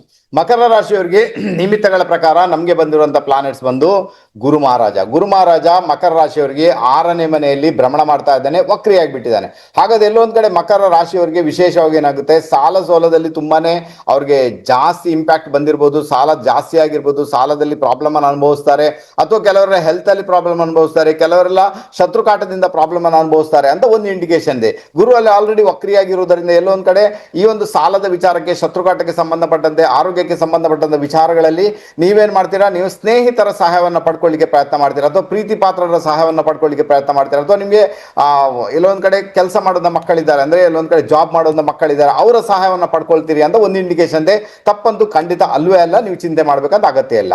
ಇನ್ನೇನಾಗುತ್ತೆ, ಮಕರ ರಾಶಿಯವರಿಗೆ ಇನ್ನು ಕೆಲವೇ ದಿನಗಳಲ್ಲಿ ಅಂದ್ರೆ ಈ ಒಂದು ಜೂನ್ ತಿಂಗಳು ಬರುವಾಗ, ಜೂನ್ ತಿಂಗಳು ಬರುವಾಗ ಗುರುವಿನ ಒಂದು ಇಂಪ್ಯಾಕ್ಟ್ ಏನಿದೆ 7th ಹೌಸ್ ಅಲ್ಲಿ ಬರುತ್ತೆ, ಅವಾಗ ಗುರು ಬಲ ಕೂಡ ಬರುತ್ತೆ. ಹಾಗಾದ್ರೆ ಒಂದಷ್ಟು ತೊಂದರೆಗಳು, ಒಂದಷ್ಟು ಸಮಸ್ಯೆಗಳು ಆ ಮೂಮೆಂಟ್ ಅಲ್ಲಿ ಖಂಡಿತ ದೂರ ಆಗಿಬಿಡುತ್ತೆ. ಹಾಗಾದ್ರೆ ಈ ಪರಿಸ್ಥಿತಿ ಏನಿದೆ ಈಗ ನಡೆಯುವಂಥದ್ದು ಅಂದ್ರೆ ಹೆಲ್ತ್ ಮತ್ತೆ ನಿಮ್ಮ ಒಂದು ದುಡ್ಡಿನ ವಿಚಾರಗಳು ಅಂದ್ರೆ ಸಾಲದ ವಿಚಾರಗಳು ಬೃಹತ್ ಆಕಾರದಲ್ಲಿ ಬೆಳೆದಿರುವಂತಹ ಇದೆಲ್ಲ ಒಂದು ಟೆಂಪರರಿ ಆಗಿರುತ್ತೆ, ತುಂಬಾ ದಿನ ನಡೆಯುವಂಥದ್ದು ಖಂಡಿತ ಅಲ್ಲ. ಖಂಡಿತ ಅದಕ್ಕೆ ಬೇಕಾಗಿ ಹೆಲ್ಪ್ ಕೂಡ ಸಿಗುತ್ತೆ, ನಿಮಗೆ ಒಂದು ಸಪೋರ್ಟ್ ಕೂಡ ಸಿಗುತ್ತೆ, ಅದರ ಮುಖಾಂತರ ನೀವು ಖಂಡಿತ ಮುಂದುವರಿಬಹುದು. ಒಂದು ವೇಳೆ ಶತ್ರುಘಾಟ ಉಂಟು ಅಂತಾದಾಗ ಅಲ್ಲಿ ಫೈಟಿಂಗ್ ಅಂತೂ ಖಂಡಿತ ನಡೆಯುವುದಿಲ್ಲ, ಮಾತುಗಾರಿಕೆಯಿಂದ ಶತ್ರುಘಾಟವನ್ನು ನಿಭಾಯಿಸಿಕೊಳ್ಬೇಕಾಗುತ್ತೆ. ಆನಂತರ ಎಲ್ಲೊಂದ್ ಕಡೆ ಬ್ಯಾಂಕ್ ಅಲ್ಲಿ ಸಾಲ ಇದೆ, EMI ಕಟ್ಲಿಕ್ಕೆ ಆಗ್ತಾ ಇಲ್ಲ, EMI ಗೆ ಪ್ರಾಬ್ಲಮ್ ಆಗ್ತಾ ಉಂಟು ಅಂದಾಗ ಬ್ಯಾಂಕಿನವ್ರ ಜೊತೆ ಚೆನ್ನಾಗಿ ನೀವು ಮಾತುಕತೆ ಮುಖಾಂತರ ಅದನ್ನು ಬಗೆಹರಿಸಿಕೊಳ್ಳಿಕ್ಕೆ ಪ್ರಯತ್ನ ಮಾಡಿ. ಯಾವುದೇ ಕಾರಣಕ್ಕೂ ಸಿಟ್ಟು ಮಾಡ್ಕೊಳ್ಳೋದಾಗ್ಲಿ ಯಾವ್ದು ಕೂಡ ಬೇಕಾಗಿಲ್ಲ, ಖಂಡಿತ ಅಲ್ಲಿಂದ ಕೂಡ ನಿಮಗೆ ಸಪೋರ್ಟ್ ಸಿಗುತ್ತೆ. ಅದರ ಮುಖಾಂತರ 6ನೇ ಮನೆಯಲ್ಲಿ ಪ್ರಸ್ತುತ ಪರಿಸ್ಥಿತಿಯಲ್ಲಿ ಅದೇನ್ ಸಮಸ್ಯೆ ಕ್ರಿಯೇಟ್ ಆಗ್ತಾ ಉಂಟು, ಆ ಸಮಸ್ಯೆಯಿಂದ ಮುಕ್ತರಾಗುವಂತಹ ಯೋಗ ಭಾಗ್ಯ ನಿಮ್ಮ ಪಾಲಿಗೆ ಕ್ರಿಯೇಟ್ ಆಗುತ್ತೆ. ಮಕರ ರಾಶಿಯವರಿಗೆ ಏನಂದ್ರೆ, ಅವ್ರು ಸಾಲ ಮಾಡಿದ್ರೆ ಒಂದು ಕಡೆ ಅಲ್ಲ, ಅವರು ಮಲ್ಟಿಪಲ್ ಸಾಲ ಇರುತ್ತೆ ಅಂದ್ರೆ ಇಂಡಿಕೇಶನ್. ಅದರಲ್ಲೂ ಕೂಡ ಈಗ 2025 ಏಪ್ರಿಲ್ ನಿಂದ ಜಾಸ್ತಿನೇ ಸಾಲ ಆಗಿರುತ್ತೆ, ಒಂದಷ್ಟು ಸಾಲ ಜಾಸ್ತಿನೇ ಮಾಡ್ಕೊಂಡಿರ್ತಾರೆ. ಈಗ ಇನ್ಕಮ್ ಬರುದಿಲ್ಲ ಅಂತ ಏನಿಲ್ಲ, ನಿಮ್ಮ 2nd ಹೌಸ್ ಅಲ್ಲಿ ಅಂದ್ರೆ ಮಕರ ರಾಶಿಗೆ 2nd ಹೌಸ್ ಕುಂಭ ರಾಶಿಯಲ್ಲಿ ಪಂಚಗ್ರಹ ಕೂಟ ಇರುವುದರಿಂದ ಅಲ್ಲಿ ನಿಮ್ಗೆ ಒಳ್ಳೆಯ ದುಡ್ಡು ಬರುವಂತ ಯೋಗ ಕೂಡ ಇದೆ. ಗುರು ಅದನ್ನು ನೋಡ್ತಾ ಇರುವುದರಿಂದ ಅಲ್ಲಿ ಸಹಾಯ ಕೂಡ ಸಿಗುತ್ತೆ, ಯಾರ್ದೋ ಸಪೋರ್ಟ್ ಕೂಡ ಸಿಗುತ್ತೆ, ಅಥವಾ ಕುಟುಂಬದಿಂದ ಕೂಡ ಸಪೋರ್ಟ್ ಸಿಗ್ಬೋದು ನಿಮ್ಗೆ. ಇಲ್ಲಿ ಸ್ನೇಹಿತರಿಂದ ಸಹಾಯ ಪಡ್ಕೊಳ್ಳಿಕ್ಕೆ ಪ್ರಯತ್ನ ಅಂತೂ ಮಾಡ್ತೀರಾ, ಪರವಾಗಿಲ್ಲ. ಬಟ್ 2ನೇ ಮನೆ ಕುಟುಂಬ ಸ್ಥಾನವಾಗಿರುವುದರಿಂದ ಕುಟುಂಬದಿಂದ ಕೂಡ ನಿಮ್ಗೆ ಅಲ್ಲಿ ಹೆಲ್ಪ್ ಸಿಗುವಂತ ಸಾಧ್ಯತೆಗಳು ಇರುವುದರಿಂದ ಖಂಡಿತ ಅದರಲ್ಲಿ ಅಂತಹ ದೊಡ್ಡ ಸಮಸ್ಯೆಗಳಾಗುವಂತ ಸಾಧ್ಯತೆಗಳಿಲ್ಲ. ಈಗ ನಾನು ಹೇಳ್ತಾ ಇರೋದು ಏನೇ ಅಂದ್ರೂ ಕೂಡ ಅದು ಸ್ವಲ್ಪ ಟೆಂಪರರಿ ಆಗಿರುವಂತಹ ಸಮಸ್ಯೆ ಖಂಡಿತ ಆಗಿರುತ್ತೆ. ಅದರ ಜೊತೆಗೆ ಕಾರ್ಯಕ್ಷೇತ್ರದಲ್ಲಿ ಬೇಕಾದ್ರೆ ನಿಮಗೇನು ಬದಲಾವಣೆ ಮಾಡಬೇಕು, ಬೇರೆ ಕಡೆಗೆ ಹೋಗ್ಬೇಕಂದ್ರೆ ಅದಕ್ಕೊಂದು ಒಳ್ಳೆ ರಿಸಲ್ಟ್ ಇದೆ, ಒಳ್ಳೆ ಇಂಪ್ಯಾಕ್ಟ್ ಇದೆ, ಕಾರ್ಯಕ್ಷೇತ್ರ ಚೇಂಜಸ್ ಮಾಡ್ಕೊಳ್ಬಹುದು, ಏನೂ ತೊಂದರೆ ಇಲ್ಲ. ಬಟ್ ಕನ್ಫರ್ಮ್ ಮಾಡ್ಕೊಂಡು ಹೋಗಿ ಅಂತ ಹೇಳ್ತೇನೆ. ಇಲ್ಲಿ ಮುಖ್ಯವಾಗಿ ಏನಾಗುತ್ತೆ, ಗುರು 6ನೇ ಮನೆಯಲ್ಲಿ ಇದ್ದುಕೊಂಡು 12ನೇ ಮನೆ ನೋಡುವುದರಿಂದ ಕೆಲವರೆಲ್ಲ ವಿದೇಶಕ್ಕೆ ಹೋಗ್ಲಿಕ್ಕೆ ಪ್ರಯತ್ನ ಮಾಡ್ತಾರೆ. ಬಟ್ ಈ ಸಂದರ್ಭದಲ್ಲಿ ವಿದೇಶ ಪ್ರಯಾಣ ಎಲ್ಲೋ ಒಂದ್ ಕಡೆ ಸ್ವಲ್ಪ ಎಲ್ಲೋ ಒಂದ್ ಕಡೆ ಅದು ತೊಂದರೆ, ಡಿಸ್ಟರ್ಬೆನ್ಸ್ ಅನ್ನ ಉಂಟು ಮಾಡಿರುತ್ತೆ. ನಿಮ್ಗೆ ಗೊತ್ತಿದೆ ಅಲ್ಲಿ ಯುದ್ಧ ನಡೀತಾ ಉಂಟು, ಅದರಿಂದಾಗಿ ಮೇ ಬಿ ಈ ಒಂದು ಸಂದರ್ಭದಲ್ಲಿ ವಿದೇಶ ಪ್ರಯಾಣ ಸ್ವಲ್ಪ ಕಠಿಣ ಆಗ್ಬೋದು. ಆ ವಿದೇಶದಲ್ಲಿ ಇರುವವರು ಕೂಡ ಸ್ವಲ್ಪ ಜಾಗರೂಕರಾಗಿರ್ಬೇಕಾದ ಅನಿವಾರ್ಯತೆ ಉಂಟು. ಈವನ್ ನಿಮ್ಮ ಒಂದು ಆರೋಗ್ಯ ಮತ್ತೆ ದುಡ್ಡಿನ ವಿಚಾರದಲ್ಲಿ ಬಹಳಷ್ಟು ನೀವು ಗಮನ ಕೊಡಬೇಕಾದ ಅನಿವಾರ್ಯತೆ ಉಂಟು. ವಿದೇಶಕ್ಕೆ ಹೋಗ್ಲಿಕ್ಕೆ ಬಯಸುವವರು ಸ್ವಲ್ಪ ಸಮಯ ವೇಟ್ ಮಾಡಿ, ನಂತರ ಎಲ್ಲ ಕ್ಲಿಯರ್ ಆಗುತ್ತೆ, ತೊಂದರೆ ಇಲ್ಲ. ಮೇ ಬಿ ಮಾರ್ಚ್ ತಿಂಗಳ ನಂತರ ಎಲ್ಲ ಸರಿ ಆಗ್ಬೋದು. ಆ ನಂತರ ನೀವು ವಿದೇಶ ಪ್ರಯಾಣಕ್ಕೆ ಕೂಡ ನೀವು ಪ್ರಯತ್ನ ಮಾಡಿದಾಗ ಒಂದೊಳ್ಳೆ ರಿಸಲ್ಟ್ ಅನ್ನ ಅದರ ಮುಖಾಂತರ ಕೂಡ ನೀವು ಅನುಭವಿಸ್ತೀರಾ. ಆನಂತರ ಇದು 6ನೇ ಮನೆಯಲ್ಲಿ ಗುರುವಿನ ಭ್ರಮಣ ಆಗ್ತಾ ಇರುವುದರಿಂದ ಮತ್ತೆ ನಿಮಗೆ ಗುರುವಿನ ಇಂಪ್ಯಾಕ್ಟ್ ಮಾರ್ಚ್ ತಿಂಗಳಲ್ಲಿ ನಮ್ಮ ಮಕರ ರಾಶಿಯವರಿಗೆ ಬಂದಿರುವುದರಿಂದ ನಿಮ್ಮ ಮ್ಯಾರಿಡ್ ಲೈಫ್ ಅಲ್ಲಿ ಸ್ವಲ್ಪ ಮಟ್ಟಿಗೆ ತೊಂದರೆಗಳನ್ನ ನೋಡಬೇಕಾದಂತಹ ಅನಿವಾರ್ಯತೆ ನಿಮ್ಮ ಪಾಲಿಗಂತೂ ಖಂಡಿತ ಬರ್ಬೋದು. ಆನಂತರ ಕೆಲವರೆಲ್ಲ ಯಾವ ತರ ಇರ್ತಾರೆ ಅಂದ್ರೆ, ಮ್ಯಾರಿಡ್ ಲೈಫ್ ಅಲ್ಲಿ ಇದ್ದ ಸಮಸ್ಯೆಗಳನ್ನು ಕೂಡ ಮಾತುಕತೆ ಮುಖಾಂತರ ಬಗೆಹರಿಸ್ಕೊಳ್ಬಹುದು, ಸಮಸ್ಯೆ ಅಂತೂ ಖಂಡಿತ ಅಲ್ಲ. ಬಟ್ ಇನ್ನು ಕೆಲವರಿಗೆ ಏನಾಗುತ್ತೆ ಅಂದ್ರೆ, ಮನೆಯನ್ನ ಅಡವಿಟ್ಟು ಎಲ್ಲೋ ಒಂದ್ ಕಡೆ ಅವರು ಲೋನ್ ತಗೊಳ್ತಾರೆ ಫರ್ದರ್ ಅಂತ ಇಂಡಿಕೇಶನ್ ಇದೆ. ನೋಡಿ, ನಿಮ್ಮಲ್ಲಿ ಅಂತ ಕೆಪಾಸಿಟಿ ಉಂಟು ಕಟ್ಟುವಂಥದ್ದು, ಖಂಡಿತ ತಗೊಳ್ಳಿ. ಇಲ್ಲಾಂದ್ರೆ ನಾನು ಹೇಳ್ತೀನಿ, ನಿಮಗೆ ಒಂದು ಟೆಂಪರರಿಯಾಗಿ ಈ ಒಂದು ಸಮಸ್ಯೆ ಇರ್ತದೆ. ಆ ಒಂದು ಮೇ ಮತ್ತೆ ಜೂನ್ ತಿಂಗಳ ನಂತರ ಗುರು 7th ಹೌಸ್ಗೆ ಭ್ರಮಣ ಮಾಡುವಾಗ ಗುರು ಬಲ ಬರುತ್ತೆ, ಅವಾಗ ಒಂದಷ್ಟು ಸಮಸ್ಯೆಗಳು ಅಲ್ಲಿಂದಲೇ ಸಾಲ್ವ್ ಆಗುತ್ತೆ. ಅದರಿಂದಾಗಿ ಸ್ವಲ್ಪ ಸಮಯ ವೇಟ್ ಮಾಡಿ ಅಂತ ಹೇಳ್ತೇನೆ. ಒಳ್ಳೆ ರಿಸಲ್ಟ್ ಅನ್ನ ಡೆಫಿನೆಟ್ ಆಗಿ ನೀವು ಅನುಭವಿಸ್ತೀರಾ, ತೊಂದರೆ ಇಲ್ಲ. ಆನಂತರ ಇಲ್ಲಿ ಬಹಳ ವಿಶೇಷವಾಗಿ ಮನೆ ಚೇಂಜ್ ಮಾಡ್ಬೇಕು ಯಾರಿಗಾದ್ರೂ ಕೂಡ, ಅಥವಾ ಅದಕ್ಕೆ ಈಗ ತಕ್ಕ ಪೀರಿಯಡ್ ಅಲ್ಲ ಅಂತ ಹೇಳ್ತೇನೆ. ಈಗ ಗುರು ಕರ್ಕಾಟಕ ರಾಶಿಗೆ ಬಂದ ನಂತರ ಮನೆ ಚೇಂಜ್ ಮಾಡಬೇಕು, ಮನೆ ಕನ್ಸ್ಟ್ರಕ್ಷನ್ ಮಾಡಬೇಕು, ಬೇರೆ ಮನೆ ಮಾಡಬೇಕು, ವಾಹನ ತಗೊಳ್ಬೇಕು, ಭೂಮಿಗೆ ಹಣ ಹಾಕಬೇಕು ಅಂದಾಗ ಅದು ಒಳ್ಳೆ ಪೀರಿಯಡ್ ಅನ್ನ ನಿಮಗೆ ಕ್ರಿಯೇಟ್ ಮಾಡ್ತಾ ಇರ್ತದೆ. ಈಗಿನ ಸಂದರ್ಭದಲ್ಲಿ ಸಾಲ ಮಾಡಿ ಆಗಿ ಅಥವಾ ಏನಾದ್ರೂ ಮಾಡಿ ನೀವು ಮನೆ ವಿಚಾರದಲ್ಲಿ ಪ್ರೊಸೀಡ್ ಆಗೋದು ಬೇಡ ಅಂತ ಹೇಳ್ತೇನೆ. ಸುಮ್ಮನೆ ಇರೋದು ಅತ್ಯುತ್ತಮವಾದ ಲಕ್ಷಣ. ಓವರಾಲ್ ನಮ್ಮ ಮಕರ ರಾಶಿಯವರಿಗೆ 6ನೇ ಮನೆಯ ಸ್ವಲ್ಪ ಬ್ಯಾಡ್ ಇಂಪ್ಯಾಕ್ಟ್ ಅನ್ನ ಬಿಟ್ರೆ ಬಾಕಿ ವಿಚಾರದಲ್ಲಿ ಪರವಾಗಿಲ್ಲ. ದುಡ್ಡಿನ ವಿಚಾರದಲ್ಲಿ ಕೂಡ ಹೋಗೋ ಯೋಗ ಭಾಗ್ಯ ನಿಮ್ಮ ಪಾಲಿಗಿದೆ. ಈ ಪರಿಸ್ಥಿತಿ ಟೆಂಪರರಿ ಆಗಿರುತ್ತೆ. ಇನ್ನು ಮುಂದೆ ನಿಮಗೆ ಗುರುಬಲ ಬರುವುದರಿಂದ ಒಂದೊಳ್ಳೆ ರಿಸಲ್ಟ್ ಅನ್ನ, ಒಂದೊಳ್ಳೆ ಇಂಪ್ಯಾಕ್ಟ್ ಅನ್ನ 100% ನೀವು ಅನುಭವಿಸ್ತೀರಾ. ಚಿಂತೆ ಮಾಡೋದಕ್ಕೆ ನನ್ನ ಲೆಕ್ಕದಲ್ಲಿ ಇಲ್ಲ. ಪರಿಹಾರ ಅಂತ ಬಂದಾಗ ನೀವು ಬಹಳ ವಿಶೇಷವಾಗಿ ಗುರುವಿನ ಸೇವೆ ಮಾಡಿ, ಗುರುವಿನ ಟೆಂಪಲ್ಗೆ ಹೋಗಿ ಅಥವಾ ಗುರುವಿನ ಮಂತ್ರವನ್ನು ಚಾಂಟ್ ಮಾಡಿ ಅಂತ ಹೇಳ್ತೇನೆ. ಇಷ್ಟೇ ಸಾಕು, ನಿಮಗೆ ಒಂದೊಳ್ಳೆ ರಿಸಲ್ಟ್ ಅನ್ನ ಈ ಒಂದು ಮಾರ್ಚ್ ತಿಂಗಳಲ್ಲಿ ಪಡೆಯುವಂತಹ ಯೋಗ ಭಾಗ್ಯ ಡೆಫಿನೆಟ್ ಆಗಿ ನಿಮ್ಮ ಪಾಲಿಗೆ ಬಂದೇ ಬರುತ್ತೆ. ನೆಕ್ಸ್ಟ್ ಬಂದ್ಬೇಡ ನಮ್ಮ ಕುಂಭರಾಶಿ. ಕುಂಭರಾಶಿಯವರಿಗೆ ನಿಮಿತ್ತಗಳ ಪ್ರಕಾರ ನಮಗೆ ಬಂದಿರುವಂತ ಪ್ಲಾನೆಟ್ಸ್ ಒಂದು ಶುಕ್ರ ಮಹಾರಾಜ. ಶುಕ್ರ ಮಹಾರಾಜ ನಾನು ರೆಕಾರ್ಡಿಂಗ್ ಮಾಡ್ಬೇಕಂದ್ರೆ ಅಂದ್ರೆ 1/3/2026 ಬೆಳಿಗ್ಗೆ 6:30 ಶುಕ್ರ ಎಲ್ಲಿರ್ತಾನೆ, ಕುಂಭರಾಶಿಯಲ್ಲಿರ್ತಾನೆ, ಪಂಚಗ್ರಹ ಕೂಟದ ಜೊತೆಗೆ ಇರ್ತಾನೆ. ಅದೇ ಆತ ಸ್ವಲ್ಪ ಸಮಯ ಆದ ನಂತರ ಆತ ಏನ್ ಮಾಡ್ತಾನೆ, ನೇರವಾಗಿ ಮೀನ ರಾಶಿಯನ್ನ ಪ್ರವೇಶ ಮಾಡ್ತಾನೆ. ಹಾಗಾದ್ರೆ ಮೀನ ರಾಶಿ ಬಂದು ಶುಕ್ರನಿಗೆ ಅದು ಎಕ್ಸಾಲ್ಟೇಷನ್ ಅಂದ್ರೆ ಉಚ್ಚ ಸ್ಥಾನ ಆಗಿರ್ತದೆ. ಅಲ್ಲಿ ಆಲ್ರೆಡಿ ಶನಿ ಇದ್ದಾನೆ, ಶನಿ ಬಂದು ಶುಕ್ರನ ಸ್ನೇಹಿತ, ಅಲ್ಲಿ ಆತ ಕಾಂಬಿನೇಷನ್ ಬಂದ್ಬಿಡ್ತಾನೆ. ಹಾಗಾದ್ರೆ ನಿಮ್ಗೆ ಏನಾಗುತ್ತೆ, ನಮ್ಮ ಕುಂಭರಾಶಿಯವರಿಗೆ ಬಹಳ ವಿಶೇಷವಾಗಿ ಧನಸ್ಥಾನದಲ್ಲಿ ಶುಕ್ರನ ಪ್ರವೇಶ ಆಗುವುದರಿಂದ ಆತ ಎಕ್ಸಾಲ್ಟೇಷನ್ ಉಚ್ಚ ಸ್ಥಾನಕ್ಕೆ ಹೋಗುವುದರಿಂದ ಅಲ್ಲಿ ಆಲ್ರೆಡಿ ಶನಿ ಮಹಾರಾಜ. ಹಾಗಾದ್ರೆ ದುಡ್ಡಿನ ವಿಚಾರದಲ್ಲಿ ಆಕಸ್ಮಿಕ ಧನಲಾಭ ಆಗುವಂತಹ ಎಲ್ಲಾ ಸಾಧ್ಯತೆಗಳು ಇರುವುದರಿಂದ, ಮತ್ತೆ ದುಡ್ಡಿನ ವಿಚಾರದಲ್ಲಿ ಒಂದಷ್ಟು ಕಂಫರ್ಟೇಬಿಲಿಟಿಯನ್ನು ನೀವು ಅನುಭವಿಸುವಂತ ಯೋಗ ಭಾಗ್ಯ ಇರುವುದರಿಂದ, ಯಾಕೋ ಗೊತ್ತಿಲ್ಲ ಸರ್, ತುಂಬಾ ಖರ್ಚು ವೆಚ್ಚ ಎಲ್ಲ ಬರ್ತಾ ಉಂಟು, ಗಜಿಬಿಜಿ ವಾತಾವರಣ ಉಂಟು, ಲೋನ್ ಕಟ್ಲಿಕ್ಕೆ ಉಂಟು, ಬೇರೆಯವ್ರು ಕೊಡ್ಲಿಕ್ಕೆ ಉಂಟು, ಖರ್ಚು ಬೇಕು. ಅದರಲ್ಲೆಲ್ಲ ಒಂದು ಕಂಫರ್ಟೇಬಿಲಿಟಿ, ಏನೋ ಒಂದು ಶಿಸ್ತುಬದ್ಧವಾಗಿ ಹೋಗುವಂತಹ ಯೋಗ ಭಾಗ್ಯ ಕುಂಭರಾಶಿಯವರಿಗೆ ಈ ಒಂದು ಮಾರ್ಚ್ ತಿಂಗಳಲ್ಲಿ ಡೆಫಿನೆಟ್ ಆಗಿ ಕ್ರಿಯೇಟ್ ಆಗುತ್ತೆ, ತೊಂದರೆ ಇಲ್ಲ. ಯಾವಾಗ ಶುಕ್ರನ ಒಂದು ಇಂಪ್ಯಾಕ್ಟ್ ಬಂತು ಅಂತ ಆದಾಗ ಅದರಲ್ಲಿ ಪಾರ್ಟ್ನರ್ಶಿಪ್ ಬಿಸ್ನೆಸ್ ಕೂಡ ಬಂತು, ನಿಮ್ಮ ಪಾರ್ಟ್ನರ್ ಕೂಡ ಬಂತು, ಮದುವೆ ವಿಚಾರಗಳು ಕೂಡ ಬಂತು, ಟ್ರಾವೆಲಿಂಗ್ ಕೂಡ ಬಂತು, ಎಲ್ಲ ಬಂತು ಅದರಲ್ಲಿ, ಮತ್ತೆ ಕಾರ್ಯಕ್ಷೇತ್ರದ ಸ್ಟೇಟಸ್ ಕೂಡ ಬಂತು. ಹಾಗಾದ್ರೆ ಇಲ್ಲಿ ಮುಖ್ಯವಾಗಿ ಏನಾಗುತ್ತೆ, ಮಾರ್ಚ್ ತಿಂಗಳಲ್ಲಿ ಬಹಳ ವಿಶೇಷವಾಗಿ ನಿಮ್ಗೆ ಮದುವೆ ವಿಚಾರದಲ್ಲಿ ಮುಂದುವರಿಯುವಂತ ಯೋಗ ಭಾಗ್ಯ ಇದೆ. ಮದುವೆ ಯಾರಿಗೆಲ್ಲ ಮದುವೆ ಆಗಿಲ್ಲ, ಯೋಗ್ಯ ವಯಸ್ಕರಿದ್ದಾರೆ, ಡೆಫಿನೆಟ್ ಆಗಿ ಮದುವೆ ಮಾತುಕತೆಗಳನ್ನು ನೀವು ಆಡ್ಬೋದು, ತೊಂದರೆ ಇಲ್ಲ. ಅದ್ರ ಜೊತೆಗೆ ಎಲ್ಲೋ ಒಂದ್ ಕಡೆ ನಿಮ್ಮ ಭೂಮಿ ವಿಚಾರಗಳಲ್ಲಿ, ಅಂದ್ರೆ ನಿಮ್ಗೆ ಮನೆ ಕನ್ಸ್ಟ್ರಕ್ಷನ್ ಮಾಡಬೇಕು, ಭೂಮಿ ವಿಚಾರದಲ್ಲಿ ಹೋಗ್ಬೇಕು. ಯಾಕಂದ್ರೆ ಶುಕ್ರ ಯಾರು, ನಮ್ಮ ಕುಂಭ ರಾಶಿಯ ಜಾತಕದವರಿಗೆ ಶುಕ್ರ ಬಂದು ಆತ 4ನೇ ಮನೆ ಅಧಿಪತಿ, ಮತ್ತೆ ಭಾಗ್ಯಾಧಿಪತಿ, ಮತ್ತೆ ಆತ ಯೋಗ ಕಾರಕ ಕೂಡ. ಅದರಿಂದಾಗಿ ಆತ ಎಕ್ಸಾಲ್ಟೇಷನ್ ಆಗ್ತಾ ಇದ್ದಾನೆ ಅಂದಾಗ 4ನೇ ಮನೆಯಿಂದ ಬರ್ತಕ್ಕಂಥ ಒಂದಷ್ಟು ತೊಂದರೆಗಳನ್ನು, ಒಂದಷ್ಟು ಸಮಸ್ಯೆಗಳನ್ನು ನಿವಾರಣೆ ಮಾಡ್ತಾನೆ. ಅಷ್ಟೇ ಅಲ್ಲ, ಮನೆ ಕನ್ಸ್ಟ್ರಕ್ಷನ್ ಮಾಡಬೇಕು, ಮನೆ ಚೇಂಜ್ ಮಾಡಬೇಕು, ಜಮೀನು ಖರೀದಿ ಮಾಡ್ಬೇಕಂದಾಗ ಕೂಡ ಒಂದು ಒಳ್ಳೆ ರಿಸಲ್ಟ್ ಅನ್ನು ಅನುಭವಿಸುವಂತ ಯೋಗ ಭಾಗ್ಯ ಇದೆ. ಅದಕ್ಕೆ ಬೇಕಾಗಿ ಹಣಕಾಸನ್ನ ಇನ್ವೆಸ್ಟ್ ಮಾಡುವಂತ ಯೋಗ ಭಾಗ್ಯ ಕೂಡ ನಿಮ್ಮ ಪಾಲಿಗೆ ಇರುವುದು. ಯಾಕಂದ್ರೆ ವ್ಯಯಾಧಿಪತಿ ಶನಿ ಯಾರ ಜೊತೆ ಇದ್ದಾನೆ, ಶುಕ್ರನ ಜೊತೆ ಬರ್ತಾನೆ. ಓಕೆ, ಹಾಗಾದ್ರೆ ಆ ಯೋಗ ಕ್ರಿಯೇಟ್ ಆಗುವುದರಿಂದ ಅದರಲ್ಲಿ ಖಂಡಿತ ನೀವು ಪ್ರೊಸೀಡ್ ಆಗ್ಬೋದು. ಇನ್ನು ಭಾಗ್ಯಸ್ಥಾನ ಆಕ್ಟಿವೇಟ್ ಆಗಿರುವುದರಿಂದ ನಿಮಗೆ ತೀರ್ಥಕ್ಷೇತ್ರ ಯಾತ್ರೆಗಳನ್ನ ಭೇಟಿ ಮಾಡುವಂತ ಯೋಗ ಇದೆ, ದೂರ ದೂರ ಹೋಗುವಂತ ಯೋಗ ಇದೆ, ದೇವಸ್ಥಾನಕ್ಕೆ ಅಧ್ಯಾತ್ಮಲ್ಲಿ ಹೋಗುವಂತ ಯೋಗ ಇದೆ, ಪಾರ್ಟ್ನರ್ಶಿಪ್ ಬಿಸ್ನೆಸ್ ಮಾಡುವಂತ ಯೋಗ ಇದೆ. ಆನಂತರ ಕೆಲವರಿಗೆಲ್ಲ ವಿದೇಶಕ್ಕೆ ಹೋಗುವಂತ ಯೋಗ ಇದೆ. ಬಟ್ ಈ ಪ್ರಸ್ತುತ ಪರಿಸ್ಥಿತಿಯಲ್ಲಿ ಅದು ಸಾಧ್ಯ ಇಲ್ಲದಂತ ಮಾತು, ಅಥವಾ ಅದು ತೊಂದರೆಗೊಳಗಾಗ್ಬೋದು. ಅದರಿಂದಾಗಿ ಅದು ಬೇಡ ಅಂತ ಹೇಳ್ತೇನೆ. ಬಾಕಿ ವಿಚಾರದಲ್ಲಿ ಖಂಡಿತ ನೀವು ಪ್ರೊಸೀಡ್ ಆಗ್ಬೋದು. ಭಾಗ್ಯಕ್ಕೆ ಬಲ ಉಂಟು ಅಂತ ಇಂಡಿಕೇಶನ್ ಇದೆ. ಹೈಯರ್ ಎಜುಕೇಶನ್ ಮಾಡೋರಿಗೆ ತುಂಬಾ ಒಳ್ಳೆ ರಿಸಲ್ಟ್ ಅನ್ನೋದು 100% ಕ್ರಿಯೇಟ್ ಮಾಡುತ್ತೆ. ಚಿಂತೆ ಮಾಡೋದಾಗತ್ತೆ, ನನ್ನ ಲೆಕ್ಕದಲ್ಲಿ ಖಂಡಿತ ಇಲ್ಲ. ಇನ್ನು ನಿಮ್ಮ ಧನಸ್ಥಾನದ ಅಧಿಪತಿ ಯಾರಾಗಿರ್ತಾನೆ, ಆತ ಗುರು ಆಗಿರ್ತಾನೆ. ಗುರು ಬಂದು ಪಂಚಮದಲ್ಲಿ ಈಗ ಆಲ್ರೆಡಿ ಭ್ರಮಣ ಮಾಡ್ತಾ ಇದ್ದಾನೆ, ಅಂದ್ರೆ ಮಿಥುನ ರಾಶಿಯಲ್ಲಿ. ಹಾಗಾದ್ರೆ ಹಣಕಾಸಿನ ವಿಚಾರಕ್ಕೆ ಸಂಬಂಧಪಟ್ಟಂತೆ ಇನ್ನೂ ಕೂಡ ಡಿಸ್ಟರ್ಬೆನ್ಸ್ ಉಂಟು ಅಂತ ಆದಾಗ, ನಿಮ್ಮ ಸ್ನೇಹಿತರು ಅಥವಾ ನಿಮ್ಮ ಮಕ್ಕಳು ಅರ್ನ್ ಮಾಡುವಂತ ಮಕ್ಕಳಿದ್ರೆ ಆ ಮಕ್ಕಳಿಂದ ಕೂಡ ನಿಮಗೆ ಒಂದು ಹಣಕಾಸಿನ ವಿಚಾರದಲ್ಲಿ ಸಪೋರ್ಟ್ ಸಿಕ್ಕೋ ಅದರಲ್ಲಿ ಕೂಡ ಪ್ರೊಸೀಡ್ ಆಗುವಂತ ಯೋಗ ಭಾಗ್ಯ ನಿಮ್ಮ ಪಾಲಿಗೆ ಕ್ರಿಯೇಟ್ ಅಂತ ಆಗುತ್ತೆ. ಇನ್ನು ಕುಂಭರಾಶಿಯವರಿಗೆ ನಿಮ್ಮ ರಾಶಿಯಲ್ಲಿನೇ ಎಲ್ಲೋ ಒಂದ್ ಕಡೆ ಆ ಎಲ್ಲ ಗ್ರಹಗಳು ಒಟ್ಟು ಸೇರ್ಕೊಂಡಿರುವುದರಿಂದ ಅಲ್ವಾ, ಇಲ್ಲಿ ಮುಖ್ಯವಾಗಿ ಏನಾಗುತ್ತೆ, ನಿಮ್ಮ ಆರೋಗ್ಯದ ಬಗ್ಗೆ ತುಂಬಾನೇ ಗಮನ ಕೊಡಬೇಕಾದಂತಹ ಅನಿವಾರ್ಯತೆ ನಿಮ್ಮ ಪಾಲಿಗಂತೂ 100% ಇದೆ.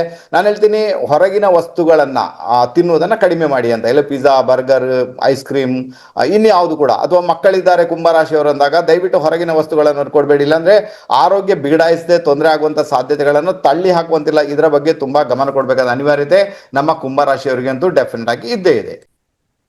ಇನ್ನು ಕುಂಭರಾಶಿಯವರಿಗೆ 2ನೇ ಮನೆಯಲ್ಲಿ ಎಲ್ಲೋ ಒಂದ್ ಕಡೆ ಶುಕ್ರನ ಒಂದು ಇಂಪ್ಯಾಕ್ಟ್ ಇರುವುದರಿಂದ, ಆತ ಎಕ್ಸಾಲ್ಟೇಷನ್ಗೆ ಒಳಗಾಗಿರುವುದರಿಂದ ಹಣಕಾಸಿನ ವಿಚಾರದಲ್ಲಿ ಏನೆಲ್ಲ ಸಮಸ್ಯೆ ಉಂಟು ಸಾಲ್ವ್ ಮಾಡ್ಕೊಳ್ಬೇಕು, ಅದಕ್ಕೆ ಬೇಕಾಗಿ ತೀವ್ರಗತಿಯಲ್ಲಿ ಪ್ರಯತ್ನ ಮಾಡಿ ಅಂತ ಹೇಳ್ತೇನೆ. ಶುಕ್ರ ಎಲ್ಲಿವರೆಗೆ ಮೀನರಾಶಿಯಲ್ಲಿ ಇರ್ತಾನೆ ಅಲ್ಲಿವರೆಗೆ ಕೂಡ ನಿಮಗೆ ಸಪೋರ್ಟ್ ಸಿಗುತ್ತಾ ಹೋಗುತ್ತೆ. ಅದರಿಂದಾಗಿ ಹಣಕಾಸಿನ ವಿಚಾರದಲ್ಲಿ ಬರ್ತಕ್ಕಂಥ ಒಂದಷ್ಟು ತೊಂದರೆಗಳಿಂದ, ಒಂದಷ್ಟು ಸಮಸ್ಯೆಗಳಿಂದ ಕೂಡ ಪಾರಾಗಿ ಬಿಡ್ತೀರಾ. ಲೈಫಲ್ಲಿ ಒಂದು ಹೊಸತನ ಬರುತ್ತೆ, ಮತ್ತೆ ಒಂದು ನಿಮ್ಮ ಲೈಫ್ ಅಂತ ಏನು ಅದು ಜೀವನ ಅಂದ್ರೆ ಅದೊಂದು ಕಂಫರ್ಟೇಬಿಲಿಟಿಗೆ ಒಳಗಾಗ್ಲಿಕ್ಕೆ ಶುರು ಆಗುತ್ತೆ. ಓವರ್ ಆಲ್ ಮಾರ್ಚ್ ತಿಂಗಳು ನಿಮಗೆ ಒಳ್ಳೆ ರಿಸಲ್ಟ್ ಅನ್ನು ಡೆಫಿನೆಟ್ ಕೊಡುತ್ತೆ. ಪರಿಹಾರ ಅಂತ ಬಂದಾಗ ನೀವು ದೇವಿ ಟೆಂಪಲ್ಗೆ ಹೋಗುವುದು, ಅಲ್ಲಿ ಸೇವೆ ಮಾಡುವುದು ಅತ್ಯುತ್ತಮವಾದ ಪರಿಹಾರ. ಬೇರೆ ಏನು ಕೂಡ ಮಾಡ್ಬೇಕಂತೇನಿಲ್ಲ. ಕುಂಭರಾಶಿಯವರು ಇಷ್ಟೇ ಮಾಡಿದ್ರು ಕೂಡ ಸಾಕು. ಈ ಒಂದು ಮಾರ್ಚ್ ತಿಂಗಳಲ್ಲಿ ಗೆಲುವು ಖಂಡಿತ ನಿಮ್ಮದಾಗುತ್ತೆ. ನೆಕ್ಸ್ಟ್ ಬಂದ್ಮೇಲೆ ನಮ್ಮ ಮೀನರಾಶಿಯವರಿಗೆ ನಿಮಿತ್ತಗಳ ಪ್ರಕಾರ ನಮಗೆ ಬಂದಿರುವಂತಹ ಪ್ಲಾನೆಟ್ಸ್ ಒಂದು ಗುರು ಮಹಾರಾಜ. ಅದರ ಅರ್ಥ ಏನಂದ್ರೆ, ಗುರು ಮಹಾರಾಜ ಈ ಮಾರ್ಚ್ ತಿಂಗಳಲ್ಲಿ ನಿಮಗೆ ಬಹಳ ಇನ್ಫ್ಲುಯೆನ್ಸ್ ಅನ್ನ ಕ್ರಿಯೇಟ್ ಮಾಡ್ತಾನೆ ಅಂತ ಒಂದು ಇಂಡಿಕೇಶನ್ ಇದೆ. ಮೀನರಾಶಿಯವರಿಗೆ ಗುರು ಬಂದು ಯಾರು, ಆತ ದಶಮಾಧಿಪತಿ, ಆನಂತರ ಆತ ನಿಮ್ಮ ರಾಶಿಯಾಧಿಪತಿ ಆಗಿ 4ನೇ ಮನೆಯಲ್ಲಿ ಆಲ್ರೆಡಿ ವಕ್ರಿಯಾಗಿದ್ದಾನೆ. ಈಗ ಸದ್ಯದಲ್ಲಿ ಮಾರ್ಗಿ ಆಗ್ತಾನೆ, ತೊಂದರೆ ಇಲ್ಲ. ಹಾಗಾದ್ರೆ 4th ಹೌಸ್ ಬಂದು ನಿಮ್ಮ ಭೂಮಿ ಮನೆ ವಿಚಾರಗಳೇ ಇರುವುದರಿಂದ ಇಲ್ಲಿ ಮತ್ತೆ ಭೂಮಿ ಮನೆ ವಿಚಾರಗಳಲ್ಲಿ ಮೇಳೈಸ್ತವೆ. ಖಂಡಿತ ನಿಮಗೆ ಮನೆ ಮಾಡಬೇಕು, ಭೂಮಿ ಮಾಡಬೇಕು, ವಾಹನ ಖರೀದಿ ಮಾಡಬೇಕು, ಅಥವಾ ಭೂಮಿ ವಿಚಾರದಲ್ಲಿ ಯಾವುದೇ ಸಮಸ್ಯೆಗಳು ಉಂಟು ಸಾಲ್ವ್ ಮಾಡ್ಕೊಳ್ಬೇಕು, ಅಥವಾ ಹಿರಿಯರಿಂದ ಬರ್ತಕ್ಕಂಥ ಆಸ್ತಿಯ ವಿಚಾರದಲ್ಲಿ ತೊಂದರೆ ಇದೆ ಅದನ್ನು ಸರಿ ಮಾಡ್ಕೊಳ್ಬೇಕು ಅಂದಾಗ ಗುರು ಮಹಾರಾಜ ಇರುವುದರಿಂದ ಮಾತುಗಾರಿಕೆಯಿಂದ ಅದನ್ನು ಸರಿ ಮಾಡ್ಕೊಳ್ಳಿಕ್ಕೆ ಸಾಧ್ಯ ಉಂಟು ಅಂತ ಒಂದು ಇಂಡಿಕೇಶನ್ ಇದೆ. 100% ಆಗುತ್ತೆ ಕೂಡ. ದಯವಿಟ್ಟು ಪ್ರಯತ್ನ ಮಾಡಿ ಅಂತ ಹೇಳ್ತೇನೆ. ಅದು ತುಂಬಾ ಚೆನ್ನಾಗಿ ತುಂಬಾ ಒಳ್ಳೆ ರಿಸಲ್ಟ್ ಅನ್ನು ಕೊಡುತ್ತೆ. ಒಂದು ಮಾತು ಏನು ಗೊತ್ತಾ, ಪ್ರತಿಯೊಂದು ರಾಶಿಯವರಿಗೂ ಕೂಡ ಮೇಷದಿಂದ ಹಿಡಿದು ಮೀನ ರಾಶಿಯವರಿಗೂ ಕೂಡ ಒಂದು ಮಾತು ನೆನ್ಪಿಟ್ಕೊಳ್ಬೇಕು, ಏನು ಗೊತ್ತಾ, ಇನ್ನು ಮುಂದೆ ಗುರು ಮಹಾರಾಜ ಈ ಒಂದು ಜೂನ್ ಅಲ್ವಾ, ಮೇ ಎಂಡ್ ಮತ್ತೆ ಜೂನ್ ಫಸ್ಟ್ ವೀಕ್ ಅಲ್ಲಿ ಆತ ಏನ್ ಮಾಡ್ತಾನೆ, ಕರ್ಕಟಕ ರಾಶಿಗೆ ಪ್ರವೇಶ ಮಾಡ್ತಾನೆ. 12 ರಾಶಿಗಳವರೆಗೂ ಕೂಡ ಏನಾದ್ರೂ ಭೂಮಿ ವಿಚಾರದಲ್ಲಿ ಸಮಸ್ಯೆ ಇದೆ, ಮನೆ ವಿಚಾರ ಸಮಸ್ಯೆ ಇದೆ, ಮನೆ ಮಾಡ್ಲಿಕ್ಕೆ ಏನಾಗ್ಲಿಲ್ಲ, ಮನೆ ಕಟ್ಲಿಕ್ಕೆ ಆಗ್ತಾ ಇಲ್ಲ, ಜಾಗ ಖರೀದಿ ಮಾಡ್ಲಿಕ್ಕೆ ಆಗ್ತಾ ಇಲ್ಲ, ಮನೆ ಚೇಂಜ್ ಮಾಡ್ಲಿಕ್ಕೆ ಆಗ್ತಾ ಇಲ್ಲ, ಅವರೆಲ್ಲರಿಗೂ ಕೂಡ ಒಂದು ಒಳ್ಳೆಯ ರಿಸಲ್ಟ್ ಈಗ ಬರುವಂತದ್ದು ಈ ಒಂದು ಮಾರ್ಚ್ ಮೇ ತಿಂಗಳು ಕಳೆದ ನಂತರ. ಅದಕ್ಕೆ ಬೇಕಾಗಿ ಈಗಾಗಲೇ ಪ್ರಯತ್ನ ಮಾಡಿ ಅಂತ ಹೇಳ್ತೇನೆ. ಒಳ್ಳೆ ರಿಸಲ್ಟ್ ಅನ್ನು 100% ನೀವು ಅನುಭವಿಸ್ತೀರಾ. ಅದರಲ್ಲಿ ಕೂಡ ಮೀನ ರಾಶಿಯವರಿಗೆ ಆಲ್ರೆಡಿ ಏನಿರ್ತದೆ ಅಂದ್ರೆ, ಹಿರಿಯರಿಂದ ಬರ್ತಕ್ಕಂಥ ಆಸ್ತಿಯ ವಿಚಾರದಲ್ಲಿ ಒಂದಷ್ಟು ಗೊಂದಲಗಳು, ಒಂದಷ್ಟು ಪ್ರಾಬ್ಲಮ್ ಅನ್ನ ಅದು ಆಲ್ರೆಡಿ ಕ್ರಿಯೇಟ್ ಮಾಡಿರ್ತದೆ. ನಿಮ್ಮ ಮಾತಿನ ಮುಖಾಂತರ ಅಥವಾ ಹಿರಿಯ ವ್ಯಕ್ತಿಗಳನ್ನ ಮಧ್ಯದಲ್ಲಿ ನಿಲ್ಲಿಸಿ ಅವರ ಮಾತಿನ ಮುಖಾಂತರ ಆ ಸಮಸ್ಯೆಗಳನ್ನ ಸಾಲ್ವ್ ಮಾಡ್ಕೊಳ್ಳುವಂತಹ 100% ಯೋಗ ಇದೆ. ಚಿಂತೆ ಮಾಡೋದು ಅಗತ್ಯ ನನ್ನ ಖಂಡಿತ ಇಲ್ಲ. ಇನ್ನು ಗುರುವಿನ ರಾಶಿಯಾಧಿಪತಿ ಯಾರು, ಬುಧ ಆಗಿರ್ತಾನೆ. ಗುರು ಕೂತಂತಹ ರಾಶಿಯ ಅಧಿಪತಿ ಡಿಸ್ಪೋಸಿಟರ್, ಗುರುವಿನ ಡಿಸ್ಪೋಸಿಟರ್ ಯಾರು, ಬುಧ. ಆತ 12th ಹೌಸ್ ಅಲ್ಲಿ ಇದ್ದಾನೆ. 12th ಹೌಸ್ ಅಲ್ಲಿ ಬುಧ ಹೋಗುದು ಒಳ್ಳೆ ಲಕ್ಷಣ ಅಲ್ಲ. ಆಕ್ಚುಲಿ ಇಲ್ಲಿ ಏನಾಗುತ್ತೆ, 12th ಹೌಸ್ ಅಲ್ಲಿ ನಿಮಗೆ ಪಂಚಗ್ರಹ ಕೂಟ ಕೂಡ ಇದೆ. ಅದರಿಂದಾಗಿ ನಿಮ್ಮ ಆರೋಗ್ಯ ತುಂಬಾ ಇನ್ಫ್ಲುಯೆನ್ಸ್ ಅನ್ನ ಕ್ರಿಯೇಟ್ ಮಾಡುತ್ತೆ ಅಂತ ಒಂದು ಇಂಡಿಕೇಶನ್ ಇದೆ. ನೀವು ವ್ಯವಹಾರ ಮಾಡಬೇಕಾದ್ರೆ, ಖರ್ಚು ವೆಚ್ಚಗಳನ್ನು ಮಾಡಬೇಕಾದ್ರೆ, ಟ್ರಾವೆಲಿಂಗ್ ಮಾಡಬೇಕಾದ್ರೆ ಮೈಯೆಲ್ಲ ಕಣ್ಣಾಗಿರ್ಬೇಕಾದಂತ ಅನಿವಾರ್ಯತೆ ನಿಮ್ಮ ಪಾಲಿಗೆ 100% ಇದೆ. ಕೆಲವರಿಗೆಲ್ಲ ಸ್ಕಿನ್ ರಿಲೇಟೆಡ್ ಪ್ರಾಬ್ಲಮ್ ಬಹಳ ದುಃಖ ಅಂತ ಬರ್ಬೋದು. ಸ್ಕಿನ್ ರಿಲೇಟೆಡ್ ಪ್ರಾಬ್ಲಮ್ ಅಲ್ಲಿ ಅವರಿಗೆ ಸಮಸ್ಯೆ ಕೂಡ ಕ್ರಿಯೇಟ್ ಆಗುವಂತ ಸಾಧ್ಯತೆಗಳು ಉಂಟು. ಆನಂತರ ನರ ದೌರ್ಬಲ್ಯ ಬರುವಂತದ್ದು, ನಪುಂಸಕತೆ ಬರುವಂತದ್ದು, ಮ್ಯಾರಿಡ್ ಲೈಫ್ ಅಲ್ಲಿ ಡಿಸ್ಟರ್ಬೆನ್ಸ್ ಆಗುವಂತದ್ದು, ಇದೆಲ್ಲ ಒಂದು ಪರಿಸ್ಥಿತಿ ಇರುವುದರಿಂದ ಸ್ವಲ್ಪ ಜಾಗರೂಕರಾಗಿರ್ಬೇಕಾದಂತಹ ಅನಿವಾರ್ಯತೆ ನಿಮ್ಮ ಪಾಲಿಗಂತೂ ಖಂಡಿತ ಇದೆ. ನಾನು ಹೇಳ್ತೀನಿ, ಹೆಸರು ಕಾಳಿನ ದಾನ ಅಥವಾ ಒಂದು ಮುಷ್ಟಿ ಹೆಸರು ಕಾಳಿಂದ ಇಡೀ ದೇಹಕ್ಕೆ 7 ಸುತ್ತು ನಿವಾಳಿಸಿ ಅದನ್ನ ಭೂಮಿ ಮೇಲೆ ಹಾಕುವುದರಿಂದ, ಅದನ್ನ ಮಾರ್ಚ್ ತಿಂಗಳು ಪೂರ್ತಿ ಮಾಡುವುದರಿಂದ, ಅಥವಾ ವಾರಕ್ಕೆ 2 ಬಾರಿ ಆದ್ರೂ ಪ್ರತಿ ಬಾರಿ ಮಾಡುವುದರಿಂದ, ಅಥವಾ ಬುಧವಾರ ದಿವಸನೇ ಮಾಡುವುದರಿಂದ ಕೂಡ ನಿಮ್ಗೆ ಒಳ್ಳೆ ರಿಸಲ್ಟ್ ಅನ್ನು ಅನುಭವಿಸುವಂತ ಯೋಗ ಭಾಗ್ಯ ಕ್ರಿಯೇಟ್ ಆಗುತ್ತೆ ನಮ್ಮ ಮೀನ ರಾಶಿಯವರಿಗೆ. ಇದನ್ನ ಅರ್ಥ ಮಾಡ್ಕೊಳ್ಳಿಕ್ಕೆ ಪ್ರಯತ್ನ ಮಾಡಿ. ಆನಂತರ ಗುರು ಏನ್ ಮಾಡ್ತಾನೆ, ನೇರವಾಗಿ ನಿಮ್ಮ ದಶಮ ಸ್ಥಾನವನ್ನು ಆಲ್ರೆಡಿ ನೋಡ್ತಾ ಇದ್ದಾನೆ. ಹಾಗಾದ್ರೆ ದಶಮ ಸ್ಥಾನದಲ್ಲಿ ಧನು ರಾಶಿ ಇದೆ, ಗುರುವಿನದ್ದೇ ರಾಶಿ ಇದೆ. ಹಾಗಾದ್ರೆ ನಿಮ್ಗೆ ಕಾರ್ಯಕ್ಷೇತ್ರ ಬದಲಾವಣೆ ಬೇಕು ಅಂದ್ರೆ, ಒಂದು ಏನ್ ಹೇಳ್ತಾರ, ಸ್ಟೇಟಸ್ ಬೇಕು. ನನಗೇನೋ ಸ್ಟೇಟಸ್ ಬೇಕಪ್ಪ, ಕಾರ್ಯಕ್ಷೇತ್ರ ನನ್ನನ್ನು ಯಾರು ಗುರುತಿಸ್ತಾ ಇಲ್ಲ, ಆ ಮಟ್ಟಕ್ಕೆ ನಾನು ಬೆಳಿಬೇಕಂದ್ರೆ ನಿಮ್ಗೆ ಕಾರ್ಯಕ್ಷೇತ್ರದಲ್ಲಿ ಯಾರಾದ್ರೂ ಗುರುತರವಾದಂತ ವ್ಯಕ್ತಿ ಅಂದ್ರೆ, ಅಲ್ಲಿ ಮ್ಯಾನೇಜರ್ ಇರ್ಬೋದು, ಖುದ್ದು ಬಾಸ್ ಇರ್ಬೋದು, ಅವರ ಸಹಾಯವನ್ನ ಪಡ್ಕೊಂಡು ಮುಂದೆ ಹೋಗುವಂತ ಯೋಗ ಭಾಗ್ಯ ನಿಮ್ಮ ಪಾಲಿಗಿದೆ. ಇದರಲ್ಲಿ ಗುರುವಿನ ದೃಷ್ಟಿ ನಿಮ್ಮ 10ನೇ ಮನೆಗೆ ಇರುವುದರಿಂದ ನಮ್ಮ ಮೀನ ರಾಶಿಯವರಿಗೆ ಅದೇನು ಕಾರ್ಯಕ್ಷೇತ್ರದಲ್ಲಿ ಸಮಸ್ಯೆಗಳು ಇಷ್ಟವರೆಗೆ ಕ್ರಿಯೇಟ್ ಆಗಬೇಕು ಅದು ಕ್ರಿಯೇಟ್ ಆಗಿರುತ್ತೆ, ಅದೆಲ್ಲವೂ ಕೂಡ ಸಾಲ್ವ್ ಆಗುವಂತ ಯೋಗ ಇದೆ. ಅದರಲ್ಲೂ ಕೂಡ ನಮಗೆ ನಿಮಿತ್ತಗಳ ಪ್ರಕಾರ ಗುರು ಮಹಾರಾಜನೇ ಇಂಪ್ಯಾಕ್ಟ್ ಅನ್ನ ಈ ಒಂದು ಮಾರ್ತಿಗಳಲ್ಲಿ ಕ್ರಿಯೇಟ್ ಮಾಡ್ತಾ ಇದ್ದಾನೆ ಅಂದಾಗ, ಕಾರ್ಯಕ್ಷೇತ್ರದಲ್ಲಿ ಬರ್ತಕ್ಕಂಥ ಒಂದಷ್ಟು ತೊಂದರೆಗಳನ್ನ, ಒಂದಷ್ಟು ಸಮಸ್ಯೆಗಳನ್ನು ಸಮೇತ ಆತ ದೂರ ಮಾಡೋದ್ರಲ್ಲಿ ಡೌಟೇ ಇಲ್ಲ ಸರ್. ಆನಂತರ ನಾನು ಮೊದಲೇ ಹೇಳಿದೆ ನಿಮಗೆ, 4ನೇ ಮನೆಯ ಅಧಿಪತಿ ಅಂದ್ರೆ ಗುರು ಇರುವಂತಹ ರಾಶಿಯ ಅಧಿಪತಿ ಡಿಸ್ಪೋಸಿಟ್ ಆತ 12ನೇ ಮನೆಯಲ್ಲಿ ಇದ್ದಾನೆ. ಆತನ ಜೊತೆಗೆ ನಿಮ್ಮ ದ್ವಿತೀಯಾಧಿಪತಿ ಧನಸ್ಥಾನದ ಅಧಿಪತಿ ಕೂಡ ಅಲ್ಲೇ ಇದ್ದಾನೆ. ಅದಕ್ಕೋಸ್ಕರ ಏನಾಗುತ್ತೆ, ಕುಜ ಮತ್ತೆ ಒಂದು ಬುಧನ ಕಾಂಬಿನೇಷನ್ 12th ಹೌಸ್ ಅಲ್ಲಿ ಆಕ್ಚುಲಿ ಒಳ್ಳೆ ಲಕ್ಷಣ ಅಲ್ಲ ಅಂತ ಇಂಡಿಕೇಶನ್ ಇದೆ. ನೀವೇನಾದ್ರೂ ಡ್ರೈವಿಂಗ್ ಮಾಡ್ತಾ ಇದ್ರೆ, ಡ್ರೈವಿಂಗ್ ಮಾಡುವಂತ ಅಭ್ಯಾಸ ನಿಮಗೆ ನಿಮ್ಮ ಕಂಟ್ರೋಲ್ ಅಲ್ಲಿ ನೀವು ಇರಬೇಕಾಗುತ್ತೆ. ತುಂಬಾ ಸ್ಪೀಡ್ ಡ್ರೈವಿಂಗ್ ಕೂಡ ಮಾಡುವ ಹಾಗಿಲ್ಲ. ಆನಂತರ ಹೇಗೂ ಕೂಡ ಟ್ರಾವೆಲಿಂಗ್ ಮಾಡುವಾಗ ನೀವು ಜಾಗರೂಕರಾಗಿ ಇರಲೇಬೇಕಾದ ಅನಿವಾರ್ಯತೆ ಉಂಟು. ಇನ್ನು ಬುಧನಿಂದ ಏನೆಲ್ಲ ಪ್ರಾಬ್ಲಮ್ ಕ್ರಿಯೇಟ್ ಆಗಿದೆ ಆಲ್ರೆಡಿ ಹೇಳಿದ್ದೇನೆ. ಸೊ ಇದನ್ನೆಲ್ಲ ಗಮನದಲ್ಲಿ ಇಸ್ಕೊಂಡು ಹೋಗಬೇಕಾದಂತ ಅನಿವಾರ್ಯತೆ ನಿಮ್ಮ ಪಾಲಿಗೆ 100% ಇದೆ. ಇನ್ನು ನಮ್ಮ ಮೀನ ರಾಶಿಯವರಿಗೆ ಇನ್ನು ಸದ್ಯದಲ್ಲಿ ಗುರುಬಲ ಬರುವುದರಿಂದ ಈ ಎಲ್ಲ ಸಮಸ್ಯೆಗಳಿಂದ ಡೆಫಿನೆಟ್ ಆಗಿ ನೀವು ಒಂದು ಪಾರಾಗಿ ಅಂತೂ ಬಿಟ್ಟೇ ಬಿಡ್ತಾರೆ. ಅದರಿಂದಾಗಿ ಈ ಸಮಸ್ಯೆಗಳಿಂದ ಟೆಂಪರರಿ ಆಗಿರುತ್ತೆ, ಚಿಂತೆ ಮಾಡುವಂತ ಅಗತ್ಯ ಇಲ್ಲ. ಟೆಂಪರರಿ ಆಗಿರುವಂತಹ ಈ ಸಮಸ್ಯೆಗಳಿಂದ ಮುಕ್ತರಾಗ್ಲಿಕ್ಕೆ ಇನ್ನೇನೋ ಆ ಒಂದು ಪೀರಿಯಡ್ ನಿಮ್ಗೆ ಹತ್ತಿರದಲ್ಲೇ ಇದೆ, ಚಿಂತೆ ಮಾಡಬೇಡಿ. ಪರಿಹಾರ ಅಂತ ಬಂದಾಗ ಗುರುವಿನ ಸೇವೆ ಮಾಡುವುದೇ ಅತ್ಯುತ್ತಮವಾದ ಪರಿಹಾರ ಅಂತ ಹೇಳ್ತೇನೆ. ಸಾಯಿಬಾಬಾನ ಟೆಂಪಲ್ಗೆ ಹೋಗಿ ಅಥವಾ ರಾಘವೇಂದ್ರ ಸ್ವಾಮಿ ಟೆಂಪಲ್ಗೆ ಹೋಗಿ ಗುರುವಿಗೆ ಸಂಬಂಧಪಟ್ಟಂದಲ್ಲಿ ಸೇವೆ ಮಾಡ್ಕೊಂಡು ಬನ್ನಿ, ಪೂಜೆ ಮಾಡ್ಕೊಂಡು ಬನ್ನಿ ಅಂತ ಹೇಳ್ತೇನೆ. ಇದರ ಮುಖಾಂತರ ಮೀನ ರಾಶಿಯವರಿಗೆ ಈ ಒಂದು ಮಾರ್ಚ್ ತಿಂಗಳಲ್ಲಿ ಒಳ್ಳೆಯ ರಿಸಲ್ಟ್ ಅನ್ನು ಅನುಭವಿಸುವಂತ ಯೋಗ ಭಾಗ್ಯ ಡೆಫಿನೆಟ್ ಆಗಿ ಕ್ರಿಯೇಟ್ ಆಗುತ್ತೆ. ಚಿಂತೆ ಮಾಡೋದು ಅಗತ್ಯ ನನ್ನ ಲೆಕ್ಕದಲ್ಲಿ ಇದು ಖಂಡಿತ ಇಲ್ವೇ ಇಲ್ಲ. ಓಕೆ, ಒಳ್ಳೇದಾಗುತ್ತೆ. ಇನ್ನು ಈ ರಾಶಿ ಭವಿಷ್ಯ ಅಂದಾಗ ಬಹಳ ವಿಶೇಷವಾಗಿ ಇದು ಗೋಚಾರದ ಗ್ರಹಗಳ ಮುಖಾಂತರ ಇರುತ್ತೆ. ಅದರಲ್ಲಿ ನೋಡ್ಕೊಂಡು, ಸರ್ ನೀವು ಹೇಳಿದ್ದು ನಮ್ಗೆ ಆಗ್ಲಿಲ್ಲ, ನೀವು ಸುಳ್ಳು ಹೇಳಿದ್ರಿ, ಹಾಗೆ ಹೇಳಿದ್ರಿ ಅಂದಾಗ ದಯವಿಟ್ಟು ಅರ್ಥ ಮಾಡ್ಕೊಳ್ಳಿ, ಅದು ನಾನು ನಿಮ್ಮ ಪರ್ಸನಲ್ ಜಾತಕ ನೋಡ್ತಾ ಇಲ್ಲ. ಓಕೆ, ನಾನು ಗೋಚಾರದ ಮುಖಾಂತರ ಒಂದು ಐಡಿಯಾ ಕೊಡ್ತಾ ಇದ್ದೇನೆ. ಮೇ ಬಿ ನಿಮ್ಗೆ ಯಾವ ಪ್ಲಾನೆಟ್ಸ್ ಇನ್ಫ್ಲುಯೆನ್ಸ್ ಅನ್ನ ಕ್ರಿಯೇಟ್ ಮಾಡುತ್ತೆ, ಹೇಗೆ ಅದರಿಂದ ಪಾರಾಗ್ಬೋದು ಅದನ್ನು ಮಾತ್ರ ಹೇಳ್ತಾ ಇದ್ದೇನೆ. ಇದು ಕೆಲವರಿಗೆ ಆಗ್ಬೋದು, ಆಗದೆ ಕೂಡ ಇರ್ಬೋದು. ಓಕೆ, ಸೊ ಇದನ್ನು ಅರ್ಥ ಮಾಡ್ಕೊಳ್ಳಿ. ಯಾಕಂದ್ರೆ ನಿಮ್ಮ ಕರ್ಮನೇ ಫೈನಲ್, ನಿಮ್ಮ ಪರ್ಸನಲ್ ಜಾತಕನೇ ಫೈನಲ್, ಅದು ಬಿಟ್ಟರೆ ಬೇರೆ ಏನ್ ಕೂಡ ಇಲ್ಲ ಸರ್. ಅರ್ಥ ಮಾಡ್ಕೊಂಡೆ ಗೆಲುವು ನಿಮ್ಮದಾಗುತ್ತೆ. ನಿಮ್ಮಲ್ಲಿ ಒಂದು ಸಣ್ಣ ವಿಜ್ಞಾಪನೆ, ಇದೇ ತಿಂಗಳು ಅಂದ್ರೆ ಮಾರ್ಚ್ ತಿಂಗಳ 21ನೇ ತಾರೀಕಿನಿಂದ 25ನೇ ತಾರೀಕಿನವರೆಗೆ ನಾವು ಬೆಂಗಳೂರು ಪ್ರವಾಸದಲ್ಲಿ ಇರ್ತೇವೆ. ಈ ಸಂದರ್ಭದಲ್ಲಿ ಯಾರಿಗಾದ್ರು ಮನೆಯ ವಾಸ್ತು ಮಾಡಿಸ್ಕೊಳ್ಬೇಕನ್ನೋ ಇಚ್ಛೆ ಇದ್ರೆ ಇಲ್ಲಿ ಕೊಟ್ಟಿರುವಂತಹ ಒಂದು ನಂಬರ್ ಇದೆ, ಆ ನಂಬರ್ಗೆ ದಯವಿಟ್ಟು ಕರೆ ಮಾಡಿ ನಿಮ್ಮ ಒಂದು ಆ ವಾಸ್ತು ವಿಸಿಟ್ ಅನ್ನ ಕನ್ಫರ್ಮ್ ಮಾಡ್ಕೊಳ್ಳಿ ಅಂತ ಹೇಳ್ತೇನೆ. ನಾವು ಮಹಾವಾಸ್ತು ಮತ್ತೆ ವೇದಿಕ ವಾಸ್ತುವಿನ ಟೆಕ್ನಿಕ್ ಅನ್ನ ಯೂಸ್ ಮಾಡಿಕೊಂಡು ನಿಮ್ಮ ಒಂದು ಮನೆಯಲ್ಲಿ ಬರ್ತಕ್ಕಂಥ ಸಮಸ್ಯೆಗಳು, ತೊಂದರೆಗಳನ್ನ ನಿವಾರಣೆ ಮಾಡ್ಲಿಕ್ಕೆ ಖಂಡಿತ ಹೆಲ್ಪ್ ಮಾಡಿಯೇ ಮಾಡ್ತೇವೆ. ಓಕೆನಾ? ಹಾಗಾದ್ರೆ ಆ ನಂಬರ್ಗೆ ಕರೆ ಮಾಡಿ ನಿಮ್ಮ ಒಂದು ವಿಸಿಟ್ ಅನ್ನ ಕನ್ಫರ್ಮ್ ಮಾಡ್ಕೊಳ್ಳಿ, ತುಂಬಾನೇ ಚೆನ್ನಾಗಿರುತ್ತೆ. ಈಗ ಏನ್ ಮಾಡೋಣ, ಈ ಕಾರ್ಯಕ್ರಮ ಇಲ್ಲಿಗೆ ಮುಗಿಸ್ತಿದ್ದೇನೆ. ಇನ್ನೊಂದು ರಹಸ್ಯಮಯ ವಿಡಿಯೋ ಜೊತೆಗೆ ನಿಮ್ಮ ಮುಂದೆ ಪ್ರತ್ಯಕ್ಷನಾಗ್ತೀನಿ ಸರ್. ಅಲ್ಲಿವರೆಗೆ ಎಲ್ಲರಿಗೂ ನಮಸ್ತೆ ನಮಸ್ತೆ ನಮಸ್ತೆ, ಬಾಯ್.